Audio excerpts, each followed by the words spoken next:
या माध्यमातून खरतर प्रसन्न अण्णांनी हा विषय मला माझ्या कानावर घातला की आपल्याला जर आपली संघटनेची सुरुवात करायची असेल, आपल्या कामाची सुरुवात करायची असेल, शिवसेना 80% राजकारण आणि 20% समाजकारण म्हणून सातत्याने काम करते। बाळासाहेब ठाकरे असतील, आनंदीगे साहेब असतील, एकनाथ शिंदे साहेब असतील किंवा ही सगळी खालची मंडळी सुद्धा असतील, आपण सगळे मंडळी हे समाजाविषयीची प्रश्न घेऊन आपण सातत्याने मांडतो।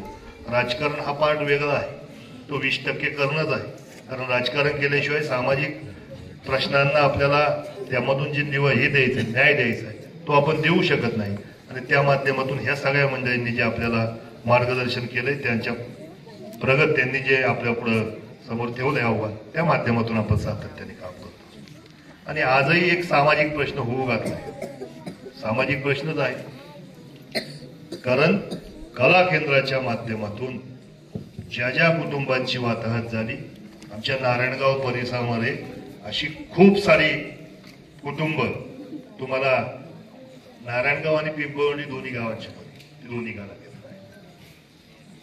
मला खरं तर प्रश्न पत्रकारांनी सुद्धा विचारले की त्या दोन प्रश्न त्यांचं काय, पण तुम्हाला वाटतं आता जे नवीन होऊ घातलंय तो विषय आता आपल्याला सध्या महत्वाचा आहे। आणि त्या विषयावर तुम्ही सगळेजण संघटित असाल तर आम्ही ही सगळी व्यासपीठावरची मंडळी ही सातत्याने तुमच्या बरोबर उभं राहणार, तुमच्या खांद्याला खांदा लावून काम करणार, तुमच्या प्रत्येक आंदोलनामध्ये भाग घेणार। आणि हा प्रश्न जोपर्यंत धसास लागत नाही तोपर्यंत तुमच्या बरोबर तुमची यत्किंचित साथ आम्ही कोणी सोडणार नाही। मी आज तुम्हाला शिवसेना तालुका प्रमुख म्हणून सांगत असताना खरतर या बाबतीत शरददादांचा सुद्धा मी त्यांच्याकडून सुद्धा त्यांना पहिल्यांदा त्यांच्या कानावर विषय घातला होता, दादा असा असा विषय आहे, आपल्याला त्या प्रश्नावर आवाज उठवावा लागेल।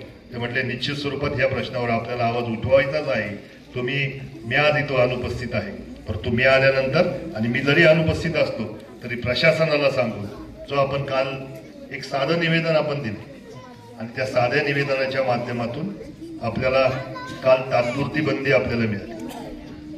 खरतर तात्पुरती बंदी यासाठी म्हणत, हा लढा उभारत असताना आपल्याला दोन पातळीवर हा लढा उभारावा लागेल। एक तर आपल्याला रस्त्यावर उतरून लढा उभारावा लागेल आणि दुसरं मात्र कागदोपत्री सुद्धा आपल्याला ह्या सगळ्यांच्या बाबतीत त्या ज्या काही गोष्टी असतील त्या पूर्ण कराव्या लागतील आणि मग खरं तर आपल्याला हे यश येणार आहे।